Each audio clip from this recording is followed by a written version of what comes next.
The sideboard. I am Reuben Bresler, and I am here live at Star City Games Providence, and we have a top 8 for you, and I'm going to break down the matchups real quick.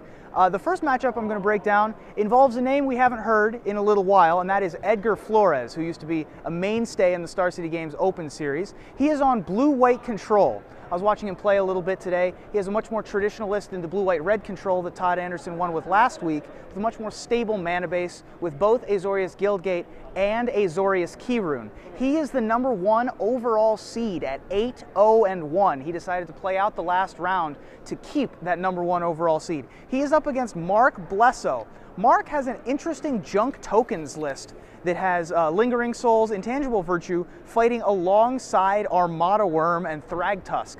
So that would be an interesting matchup.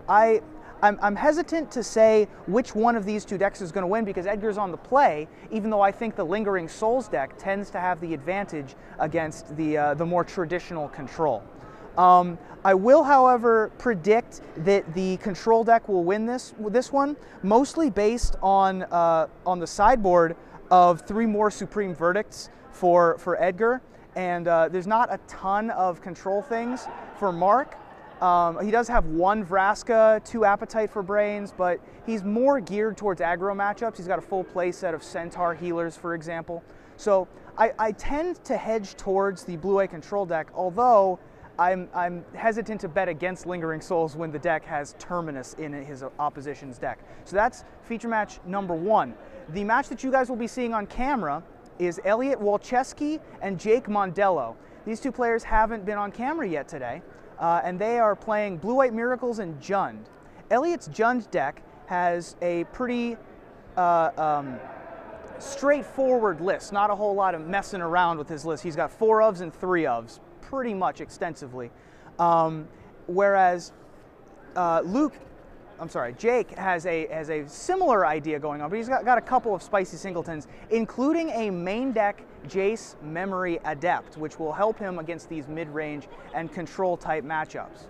Elliot's going to be on the play, and he's also got 3 main deck Rakdos Return, so I'm going to predict Elliot's going to take this one down.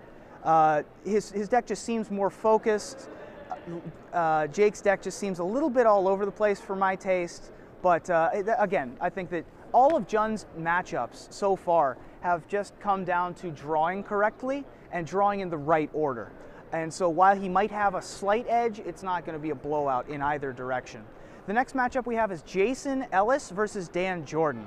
This one I do actually think is going to be a little bit of a blowout, unfortunately, and it's not going to be in Jason's favor, which is too bad because I like the Blue-White Humans deck. He's got the War Falcon version. He's also running Champion of the Parish. He does have 3 main deck Thalia, so that could help him. But I think that Dan Jordan's list, which I think that this list is going to win this tournament. He has a junk Reanimator list with 4 Angel of Serenity, 4 Thragtusk, to which Jason has really no answer once you get up past the requisite amount of mana. I think that Dan should be able to take that one down, even though he's going to be on the draw in that match. They're going to be on Karn, which is the second table, with Jake and Elliot playing on camera first. The last matchup at the bottom of the bracket features our 2-seed Nicholas Heel, who is on camera several times today. He is also on Jund. He's on a slightly different build of Jund. He has 1 Zealous Conscript in the main deck, which I don't think will help him very much against the black-green zombies of Bara Dunau, or Duniau. I apologize if I mispronounce your name. Bara is a very energetic player, very excitable and happy to be here, and he's also got a very aggressive black-green zombies deck, the only true zombies deck here in the top 8. He's running the full 4 of Lotleth Troll and Dregmangler, as well as 2 Deadbridge Goliath. So there's a lot of green in his deck.